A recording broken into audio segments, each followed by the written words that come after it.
দীর্ঘ ধারাবাহিকতা মেনে মকর সংক্রান্তির দিন থেকে শুরু হলো শিমলাপাল গঙ্গা মেলা। শিলাবতী নদীর আনন্দপুর ঘাটে 33তম বর্ষে এই মেলায় বুধবার শুরুর দিনে থেকেই ভিড় জমে।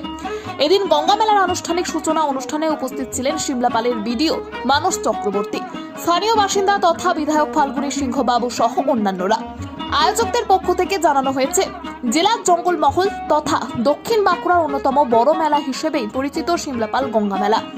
বাঁকুড়ার গণ্ডি ছাড়িয়ে প্রতিবেশী পশ্চিম মেদিনীপুর ও ঝাড়গ্রাম জেলা থেকেও মেলা প্রেমী মানুষজন এখানে ভিড় জমান। হরিনাম সংকীর্তনের পাশাপাশি কলকাতার চিতপুরের যাত্রাপালা সহ বিচিত্রা অনুষ্ঠানের আয়োজন থাকছে।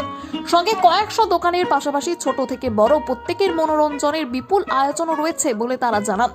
মেলা কমিটির পক্ষ থেকে কি জানানো হয়েছে দেখুন। শিমলাপাল সার্বজনীন গঙ্গা মেলা এই 33 বছরে পা দিল।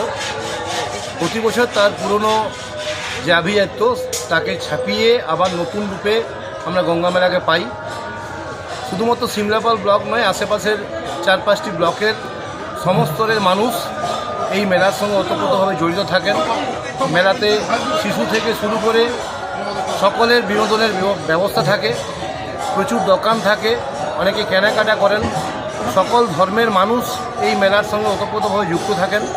প্রতি বছর এই মেলা আমাদের এই মকরের সংক্রান্তিতে পুণ্যতিথিতে শুরু হয় এবং এটা 7 দিন ব্যাপী চলে। যেমন এই বছর এটা চলবে 22 তারিখ পর্যন্ত। আজ এই মেলার এই মুহূর্তে শুভারম্ভ ঘটেছে।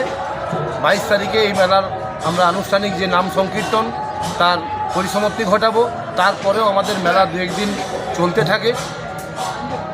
সকলের সবান্তকরণে এখানে উপস্থিতি আমরা মেলা কমিটির পক্ষ থেকে মনে প্রাণে চাইছি সকলে আসুন, আনন্দ উপভোগ করুন, মেলার সমস্ত রকমের সুবিধা উপভোগ করুন। 19 তারিখ মেলা শেষ হচ্ছে, হরিনাম সংকীর্তন শেষ হচ্ছে। 20 তারিখ আছে আমাদের কীর্তন, 21 তারিখ আছে শ্মশানের বুকে সূর্যমুখী রাজবড়ু অভিনীত কলকাতার যাত্রাপালা এবং 22 তারিখ কলকাতার দেবলীনা নন্দীর অর্কেস্ট্রা।